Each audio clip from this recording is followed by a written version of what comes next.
რასაკვირველია აბსოლუტურად ინგა, მაგრამ ნუ ეს ხომ როგორც ჩანს ჩვენთვისაც არის კიდევ ერთი ახლებური გამოცდილება, რომ კონფორმიზმს არანაირი წამალი არ შველის და სინამდვილეში ეს ადამიანები, რომლებიც მაშინ რაღაცაზე სწუხდნენ, თურმე სწუხდნენ მხოლოდ საკუთარი პრივილეგიებისა და საკუთარი სტატუსებისა და გამო. იგივე თუნდაც რობერტ სტურვა, იგივე თუნდაც სხვა ხელოვანები ამ შემთხვევაში ჩვენ თეატრზე ვსაუბრობთ, რომლებიც ჩიოდენ დემოკრატიის ხარისხის გამო და რასაკვირველია, ჩვენ სწორედ თქვენ აბსოლუტურად სწორად აღნიშნეთ და რამდენი ეთერი გქონიათ ასეთი კრიტიკული ყოფილი ხელისუფლების თუ საერთოდ ხელისუფლებების მიმართ და რამდენჯერ ჩვენ მართლაც ერთად ვისაუბრია რასაკვირველია. აბარა, მაგრამ ეხლა ეს ხომ მათთვის მნიშვნელოვანი არ არის და მართლაც როგორი სიმპტომატურია, არა ინგა, ეს სპექტაკლი ვისაც უნდა ხავს თითქოს ახლა თქვენც აი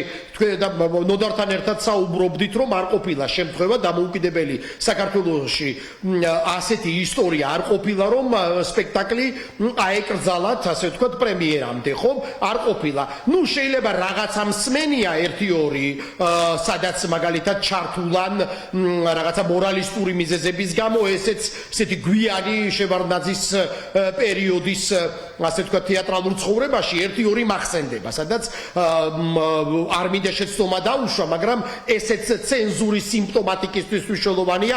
თემურ ჭყეიძესაც კი გარკვეული პრობლემები შეუქმნეს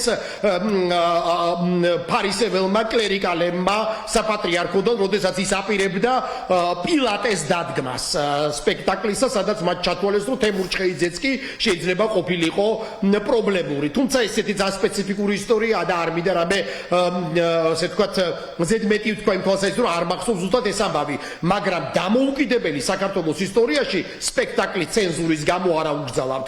არც ლიტერატურული ტექსტი არ აუგზავნავთ ცენზურის გამო და აი პირველად ხდება ასე. ცოტა ხნის წინ რასაკვირველია, რა თავდასხმა იყო ინგა გახსოვთ დათათავაძის ნამუშევრის წინააღმდეგ, ლიბერტეს წინააღმდეგ და სამეფო უბნის თეატრის წინააღმდეგ, სადაც ჩვენ მოვისმინეთ და წავიკითხეთ ძალიან სამწუხარო და სრულიად აღმაშფოთებელი ტექსტები, მათ შორის კოლეგა რეჟისორებისგან, კონფორმისტებისგან, რომლებიც პირდაპირ ასე ვთქვათ ჭიპლარით არიან იდეოლოგიურად და ფინანსურად მიბულები ივანიშვილის კულტურის სამინისტროზე. მე გულისხმობ თუნდაც ლევან კოღუაშვილს, რომელიც სრულიად სამარცხვინო იყო, არ წამიკითხავს, მაგრამ გმობ, აი ამ პრინციპით, არ მინახავს, მაგრამ გმობ, ამ პათოსით რომ დაწერა რადიკალურ ოპოზიციონერებზე და ის გულისხმობდა ვის დათათავაძეს ლიდერს თანამედროვე ქართული თეატრისას და ბრწყინვალე ხელოვანს, ხომ? სადაც აი ეს კონფორმიზმი, თურმე კონფორმიზმი რასაკვირველია ასაკი არ აქვს.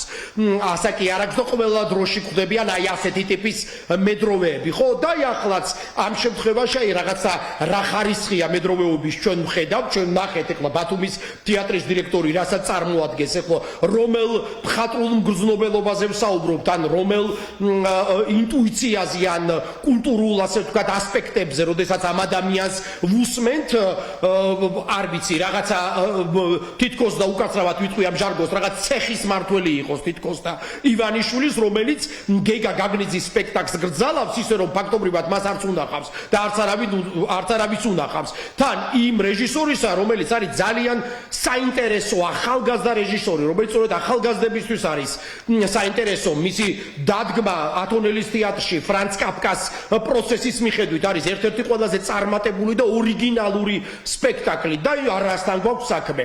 ეს არის ისევ და ისევ, აი კაკაკი ბაქრაძის ცნობილი ტექსტის არ იყოს მწერლობის მოთვინიერება, რომელიც იქცა ევფემიზმად საერთოდ ამ ჩვენი მდგომარეობის, ისევ და ისევ ეს არის მოთვინიერების გაკონტროლების მცდელობა ყველასი და ყველაფრის. და პარადოქსია, ცხადია ჩვენ, ამიტომ თქვენ დასაწყისში აღნიშნეთ სწორად საბჭოთა ცენზურა, ამიტომაც გვახსენდება, რომ უბრალოდ ეს საბჭოთა ცენზურის ნორმების აღდგენა, ხომ?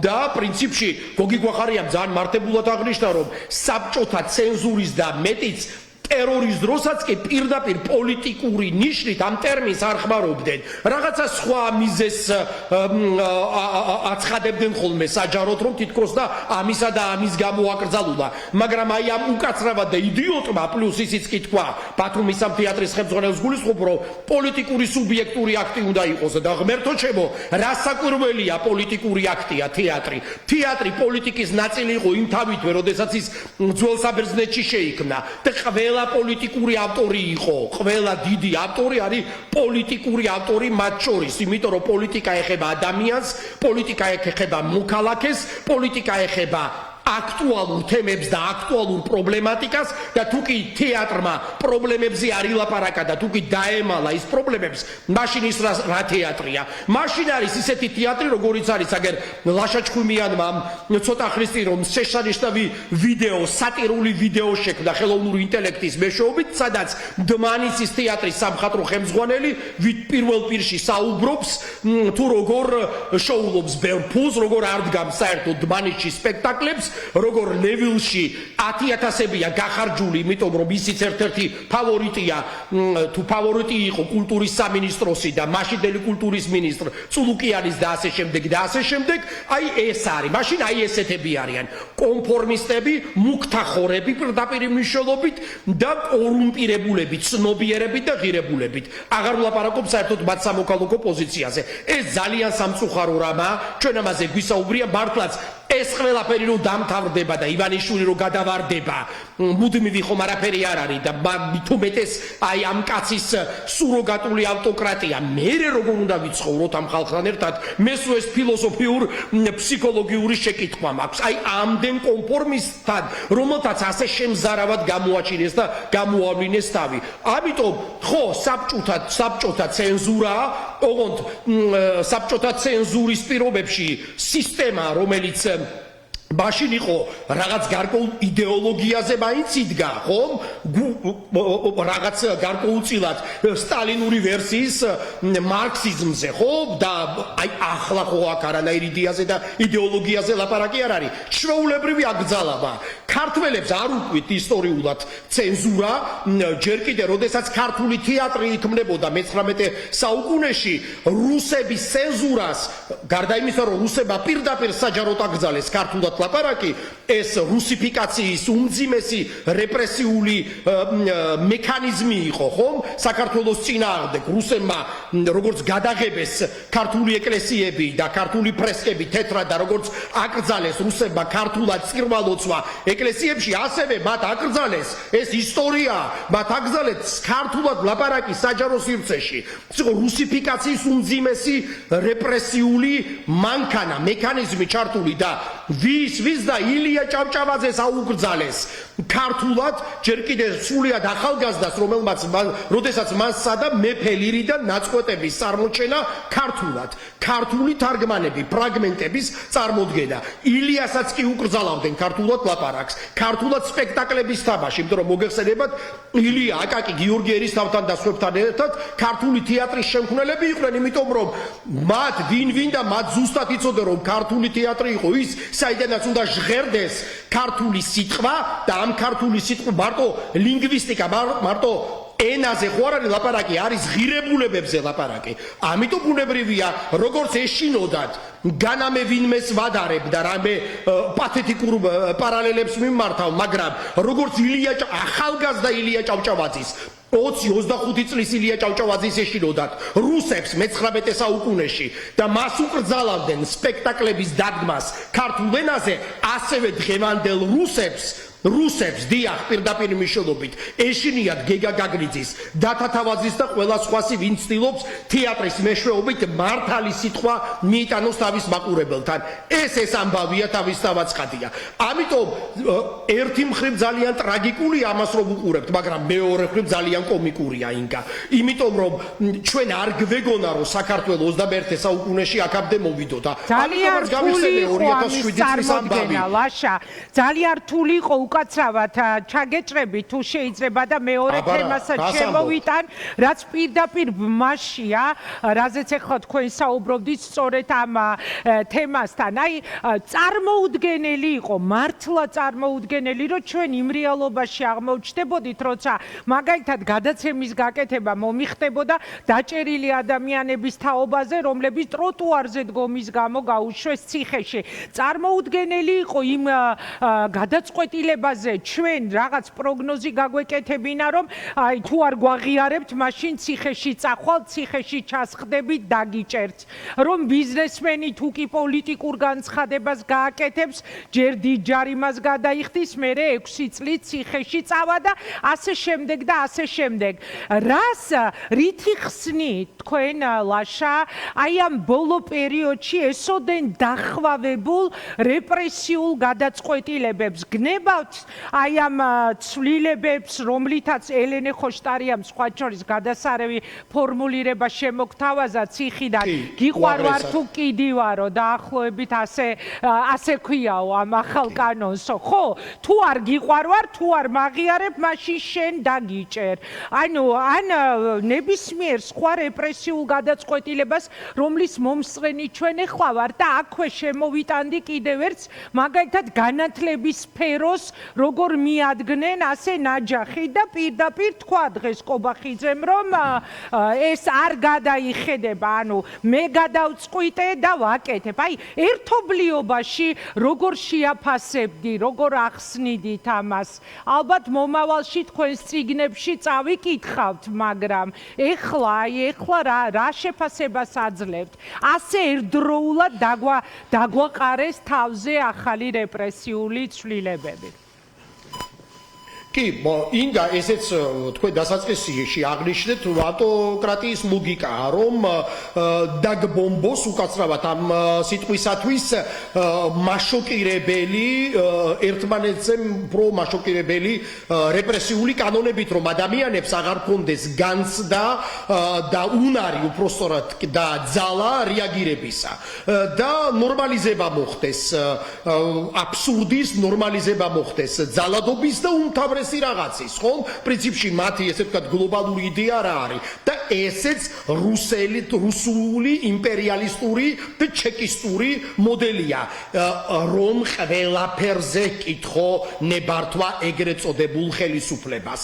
უფროს ნებართვა, რომ ადამიანები დააჩლუნგონ, რომ ადამიანებს არ ქონდეთ არანაირი სივრცე თავისუფლებისა, ვერც ტროტუარზე დავდგეთ, ისე რომ ნებართვა არ კითხოთ ვიღაც კობახიძეს და ვიღაც ივანიშვილს, ვინაიდან ივანიშვილს მილიარდები აქვს და ბანდები ყავს მწამებლების და მრბეველების, ხომ?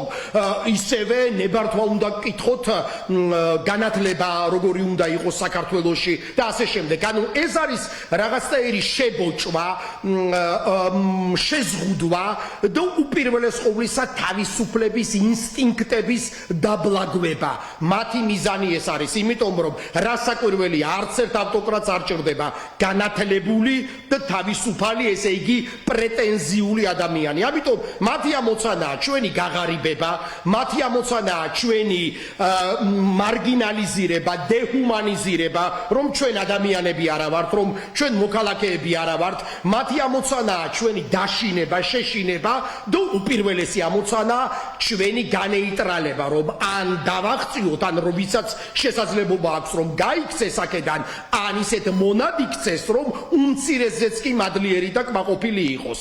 მაგრამ ეს არ გამოუვათ და ამას ისევ და ისევ არ ვამბობ, იმიტომ რომ რაღაცნაირი თვითთერაპიული ოპტიმიზმი მალაპარაკებს. არა, მათ აქვთ კრიზისი, ინგა, მრავალფეროვანი და მრავალგვაროვანი კრიზისი და ეს ჩვენ კარგად უნდა დავინახოთ. და ხშირ შემთხვევაში მათი ამოცანაა ძალიან დიდ რესურსს ხარჯავს ივანიშვილის მთელი ეს მანქანა, რომ ჩვენში გააღვიოს ნიჰილიზმი და ხელჩაქნეულობის განცდა. ფული იხარჯება ამაში, რომ როგორმე აპათია გაჩნდეს, როგორმე გაგვიშდეს გამოუვალობის განცდა, რომ თითქოს და რაღაცა საკაცობრიო, მეტაფიზიკურ, კოსმიურ პრობლემაში ვართ, ორმოში ვართ ჩავარდნილები, საიდანაც ამოსვლა შეუძლებელია. სინამდვილეში კი აი ოდნავ რო გავიხედოთ ჰორიზონტისკენ, თუ კი ივანიშვილი ქართული პოლიტიკიდან გადავარდება, ძალიან ადვილად დაბრუნდება ნორმალური, შედარებით მაინც ნორმალური ცხოვრება საქართველოში. აღდგება ევროინტეგრაციის პროცესი, ობიექტური პოლიტიკური პროცესი დაიწყება, ინვესტიცია, უბრალოდ გაჩნდება ბედნიერების განცდა. მართლაც თუილად ხომ არ შექმნინა პოლიტიკა თავის დროზე. პოლიტიკა გულისხმობს დინამიკას, ცვლილებას, იმედის გაჩენას, თორემ ეხლა აბსოლუტური ფილოსოფოსებისგანვე ვიცით, აბსოლუტური ბედნიერება რასაკვირველია ადამიანის ყოფაში ვერ დაისადგურებს. ბედნიერება იმიტომაც არის უნიკალური, რომ ყოველდღიური არ არის და ყოველწამიერი არ არის, მაგრამ ნორმალიზება მოხდება. ივანიშვილი ხო გვამყოფებს თავისი რუსული სპეციფიკისგან გამომდინარე და რუსეთისა და გამო უპირველეს ყოვლისა არანორმალურ მდგომარეობაში. არა და ეს ნორმალურობა ჩვენს ხელშია. ნორმალურობის მიღწევა თუ კი საზოგადოების ფართო ფენები გააცნობიერებენ და გაიაზრებენ, რომ ეს ყველას ეხება და არა მხოლოდ ინგა გრიგოლიას, ან ლაშას, ან სინდისის პატიმრებს და პოლიტიკურ პატიმრებს და არა იმ ხალხს, რომელიც აი დღესაც კი მარშზე გავა. ხო, მარტო ჩვენი დრამა კი არ არის ეს, არამედ ყველასი. ხომ დაინახეს ეს ტექნიკური უნივერსიტეტის პროფესორ მასწავლებლებმა და თესეუს უნივერსიტეტის მდუმარე პედაგოგებმაც, ხომ რომ სეირის მაყურებლის პოზიციიდან ცქერა ამ ყველაფრის, სადაც შენიცი რომ თვის ბოლოს ხელფასი ჩაგერიცხება, ამიტომ ყველაფერზე ხელი უნდა მოაწერო, ეს არ არის გარანტია. ეს და აი ზუსტად რამდენიმე დღის წინ თქვენს კოლეგასთან ვსაუბრობდი, ამბავი გავიხსენე ჩემი ერთი მეგობრის, რომელიც რუსეთიდან გამოიქცა რამდენიმე წლის წინ უკრაინაში ომის დაწყებიდან 2 წლის მერე, არა იმიტომ რომ მან რაღაცა გააპროტესტა ან Facebook-ზე რაღაცა დაწერა, არამედ იმიტომ რომ დუმდა და დუმილიც კი არ შეარჩინა პუტინიზმა. რატომ დუმდიო? იმიტომ რომ რაღაც დროს რეჟიმი მოგთხოვს რომ ხმამაღლა დაუჭირო მას მხარი. დუმილიც კრიმინალიზდება მომავალში, სავარაუდოდ. ანუ შენ თუ ჩუმად ხარ, ესეც შესაძლებელია მერე დასჯადი გახადო. ისეთ სიგიჟეებს ხედავთ, რომ მე გისმინეთ მაგ ინტერვიუს თქვენსას უსმინე და მაშინაც ეგ გავიფიქრე, რომ ცოტა დარჩა, ცოტა და აქაც იგივე მოხდება. ხო, რასაკვირველია, მე მოგთხოვს რეჟიმი, ხო მოგთხოვს რომ გამოდი და დამიცავი, იმიტომ რომ რეჟიმს რესურსი არ აქვს. ანუ ივანიშვილის ამ ბანდას თუ როგორც გნებავთ, ასე უწოდოთ, ხომ რესურსი არ აქვს, ხომ? ანუ მათ პრობლემა აქვთ, როდესაც საზოგადოება ერთიანდება, უმთავრესი პრობლემების ირგვლივ, ხომ? მათ უჭირთ გამკლავება მთელ საზოგადოებასთან. თუ კი ისინი ახერხებენ პროტესტის ჰერმეტიზაციას, ან მოხელთებას, ამიტომაც დეჰუმანიზაციის ლოგიკა ამას გულისხმობს, რომ აი ეს ადამიანები შეშილები არის, არ გავიმეორებ მათ პროპაგანდისტულ ტერმინებს, იმიტომ რომ ისიც ირიბი აგიტაცია რომ არ გამოგვივიდეს, ხო? მათ უჭირდია, ამიტომაც იკლავენ თავს და ითხოვენ და ამიტომაც ცდილობენ კრიმინალიზებას აღიარებისას, იმიტომ რომ მათ არ აქვთ აღიარება. არალეგიტიმურობა უმძიმესი რამაა ნებისმიერი არალეგიტიმური ხელისუფალისათვის. მათ აღიარება არ აქვთ ევროკავშირისაგან, კარგი ევროკავშირს რატომღაც ზევიდან დახურებენ და აი აქ ეს ჩელიაბინსკიში რო გვიხატავს ეს მარიონეტი პაპუაშვილი მომავალს, როგორც მეორე მარიონეტი ვოლსკი მომავალს გვიქადის აშხაბადში წარმოებულს, ხომ? აზრი არ აქვს ამ ქედმაღლობას, არაფერზე დამყნობილი ეს არ არის, იმიტომ რომ არც ამერიკის შეერთებული შტატებისგან აქვს აღიარება და არც კრებითი დასავლეთისაგან არ აქვს. ივანიშვილი ძალიან დიდ რესურსს ხარჯავს იმისათვის, რომ რაიმენაირად რაიმენაირად იყოს აღქმული და აღიარებული თუნდაც ამერიკის დღევანდელი ადმინისტრაციის მიერ, მაგრამ ეს არ არის. ეს პრობლემა, ეს ძალიან დიდი პრობლემაა მათთვის. მაგრამ რასაკვირველია ჩვენც გვაქვს პრობლემები, იმიტომ რომ ეს არის ძალიან კომპლექსური პრობლემები, მათ შორის განვლილი პერიოდით გამოწვეული, მათ შორის ჩვენი შოკითაც მთელი საზოგადოების ჩვენ ხო ბუნებრივი არ ველოდით ასეთ შეუბრალებლობას, ასეთ სისასტიკეს, რომელსაც ჩვენ შევეჩეხეთ, ასეთ ბანდიტიზმს, ასეთ სიყალბებს. არ ველოდით. ამიტომ ხო ხშირად კი, არ ველოდით, ხო, რომ აი ესეთი რომ სისხლს დაანთხევინებდნენ ახალგაზრდებს და ამდენ ადამიანს და უბრალოდ მართლა შემთხვევითობას რომ არის ადამიანი გადარჩენილი სიკვდილს, თუნდაც ჩარშად დეკემბერ-იანვარში, ხო, იმიტომ რომ ეს უბრალოდ ბრძანება რო ყოფილიყო, როგორცაც ესეც ამისთვის საზოგადოება არ იყო მზად, იმიტომ რომ საზოგადოება, თელ ქართულ საზოგადოებას უნდა მოგვარება, ნორმალიზება უნდა, ნორმალურ ქვეყანაში უნდა ცხოვრება, ნორმალურ საზოგადოებაში. რატომ ვამბობთ, რომ საქართველოს უნდა არის და უნდა იყოს ევროპის ნაწილი, იმიტომ რომ ევროპა არის ნორმალურობის ადგილი მთელ პლანეტაზე. ევროკავშირი არის ერთადერთი უწყვეტი მშვიდობის ადგილი ამ პლანეტაზე. ჩრდილოატლანტიკური ალიანსის წევრს ვერასდროს ვერ ესხმის თავზე და არ ვერც დაესხმება ვერასდროს თავს პუტინისტური რუსეთი, აგერ უკრაინასთან პარადიგმას ვერ ცვლის. წლები და თვეები ჭირდება, რომ ოდნავ მაინც წინ გაიწიოს რომელიღაცა სოფლის დაკავებისას და იქიდანაც აგდებენ უკრაინელები. ეს ამიტომაც გვინდა იქ ნორმალურ რეალობაში ცხოვრება. და ესეც იქნება ბუნებრივია, იმიტომ რომ ლოგიკას, ისტორიის ლოგიკას წინ ვერავინ ვერ აღუდგება საბოლოო ჯამში.